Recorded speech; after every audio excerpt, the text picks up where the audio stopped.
My name is Jay. I am the founder of both Mentor U and the Discover Year. First of all, I want to tell you why I'm here, and then I want to tell you a little bit why I think this structure, this type of program is so important for many more youth than actually know it in this present day and age.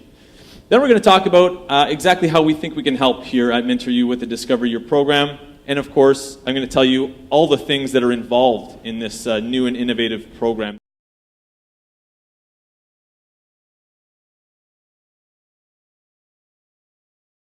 Students tend to make arbitrary decisions when they leave high school and go into post-secondary for a number of reasons. The first is that they're just not sure what they want. So they look to the people that they really get along with, and they think, well, I like that person. If they do something, I might as well do that. Or they look to their parents because that's what they know, that's what they've heard about around the dinner table for many, many years. Or they choose something that they're naturally very good at, but may or may not be interested in.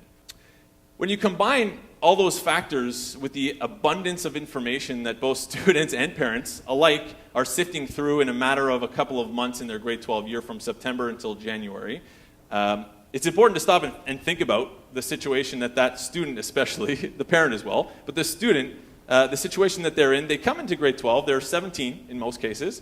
They're coming in already having a lot of pressure about doing well, performing in their courses in a very demanding curriculum these days. They have their social circles that they need to be comfortable in. They may have a romantic relationship, mom and dad, as much as you may hate to admit it. They have raging hormones. They have a lot of issues going on at school, sometimes at home. They have extracurriculars, they have sports, they have music, they have volunteer hours. And oh, by the way, you have to make the biggest decision of your life probably until this point. So we could just pile that on top. And what happens is that there's so much information, and I've all been privy to the 200 post-secondary institutions, their marketing plans, their advertising. It's very, very advanced in this day and age, and nobody can sift through all that information. It's virtually impossible. So what happens again is students are making arbitrary decisions. That leads to students going into university right away because they feel like they have to, and 14% across Canada are dropping out before the end of the first year, post-secondary. 40% before the end of that same first year are changing programs. But no one is doing anything about this because they just think, this is the way we do it. And the problem is that it is okay, but it's not the best. So why hasn't somebody come up with the best possible solution to the problem? Harvard University, since 1973, in their offers of admission to students, they say, we think you're great. In fact, we think you're so great, we want you to get even greater next year because we don't want you here next year. We want you here the year after. We'd like you to take a year off, do something cool, something interesting, something that's going to spark your actual desire to study at the university level, and then come back. So at Harvard, 80 to 110 students do this every year. And the reason they do this so explicitly is because the students come back and everybody sees how much better they do. They're more motivated, they're more engaged. They actually do better in school than students that go directly from high school. But the problem is that every parent you'll ever talk to will say, ooh, mine included, oh, what's going to happen? They're going to take a year off. They are just going to love it so much. They're going to be sitting on the couch all year. They're not going to want to go back. They're never going to study. If they don't go now, they're never going to go. We've all heard it, right? But the statistics out of the States show 90% go to school the next year. The number will be very close to 100 if you gauge them 2 or 3 years down the road. And they almost always outperform their classmates who enter with similar GPAs from high school, similar test scores. In almost every single case, they do better. Why is that? Because they're engaged, they're motivated, they're happy to be there. They can understand and connect the dots between what they're learning and what they actually want in their lives. So I did university in 4 years because I was capable and well-trained. And I got out and I had no interest in economics and no interest in political science, which is the other subject matter that I studied. And yes, I learned to manage my time better, and I learned how to work on multiple projects at the same time, and a little bit of structure in writing. I'm just not convinced that it takes $50,000 in 4 years to learn those skills. A lot of people will tell you yes. So if you fast forward now, 10 years later, when I initially went back to school, the experience, it couldn't be more different. So I'm doing my master's right now in educational counseling, doing it part-time while I work and start a business, and everything that I do in school, I adore. I read extra on my own time. I love my classes. I'm so engaged when I'm there. I actually use the material that I study in my class, in my life, and in my work. And it's a completely different experience. And that experience, most people will say, It's pretty rare, not everyone loves school. I certainly didn't when I was younger, but I do now because I love what I'm studying and I see purpose in why I'm there. Did I need to wait 10 years after I left high school to go to university? Absolutely not. But could a couple years, 1, 2, maybe even 3 years, helped me understand the purpose of university? Absolutely. And sadly, I'm not an exception. I'm more like the rule in our society. Most people that you meet at university, just getting through, just want the $50,000 paper, 60, 70, 80, however much it's worth now. I just want the paper. Just get me through, rip the Band-Aid off, get me through this system so I can start living, right? That's what we hear a lot. The problem is that a lot of people don't think there's much wrong with that. But I do, and that's why we created the Discover Year. So in careers today in the 21st century, every career development specialist will tell you 2 skills are most critical: adaptability and identity, aka self-awareness. Adaptability, because the world is changing so fast, as you all know, it's really, really important to be resilient and resourceful and to understand yourself well enough to know, okay, here's how I fit now, how am I gonna fit into the system tomorrow, or a year from now, or 10 years from now, and the ability to shape your vision and how you use your skills in the workforce is absolutely critical. And it's also really important that you know what your true values, interests, and strengths are so that you can actually apply those when you're speaking to employers, as well as in your job or in the business that you eventually create. Why I think you should join us on this journey. And I understand that it's very different and it's very new, and those that are in the program right now, by way of being in the program, are innovators, and they're amazing. And we have a wonderful time.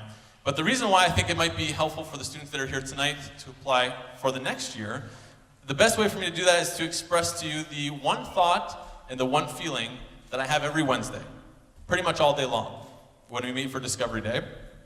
My wife's gonna get mad because this is the part where I always get choked up. Sorry. So the thought is disbelief. Every Wednesday, we come together as a group, and there's different mentors that come and join us every week. And I honestly cannot believe, brutal. I know, right? I can't believe the people who are involved in the program.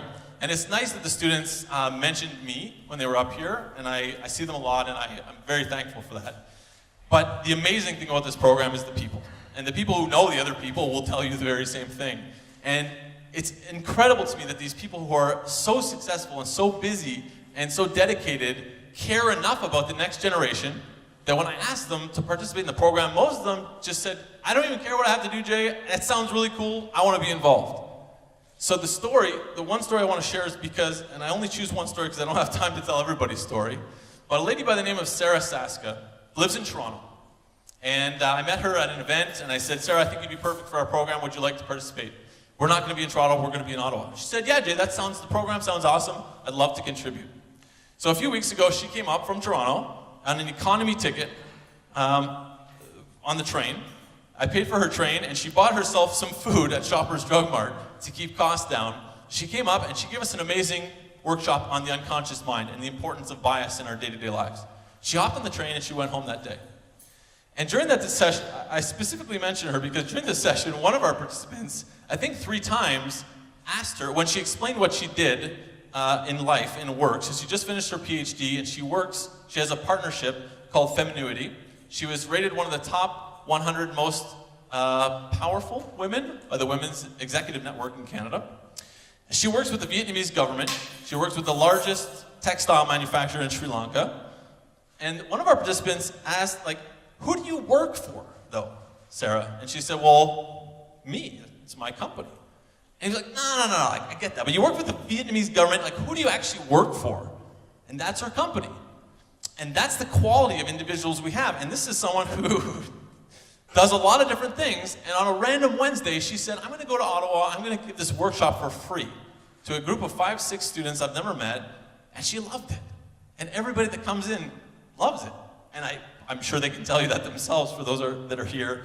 So I just can't imagine, it's disbelief to me because I just can't imagine that all these people are on board with this program that I dreamed up 2 years ago. And it's so incredible to see them all. And I can't wait to see at the end of the year how amazing the students will feel about it all. The second thing is joy. And for me, it's been 17 years, as I expressed earlier, 17 years on a search to how I can have meaning in the world. And now every Wednesday, I sit there and I realize this was it. This is my meaning. Oh, this is so embarrassing. And every Wednesday we sit there and I just think, I can only imagine what it would feel like for me at some point for these students to come back and say, Jay, you guys helped me find it. Now I get it. I get what you were talking about. I get that it is possible to love what you do so much that you do it for free, for work. And I just can't imagine not being part of it. And if I could only choose one quote that I thought best captured the essence of what we do at the Discovery Year, it would be Howard Thurman, who said, ask not what the world needs, ask what makes you come alive and go do that. Because what the world needs is people who have come alive. And the Discovery Year is not a guaranteed one-year journey to success. But this 1 year is the start of a lifelong journey to significance. Our purpose is to help students find their passions. We'd love for you to join us on the journey. Thank you very much, everybody.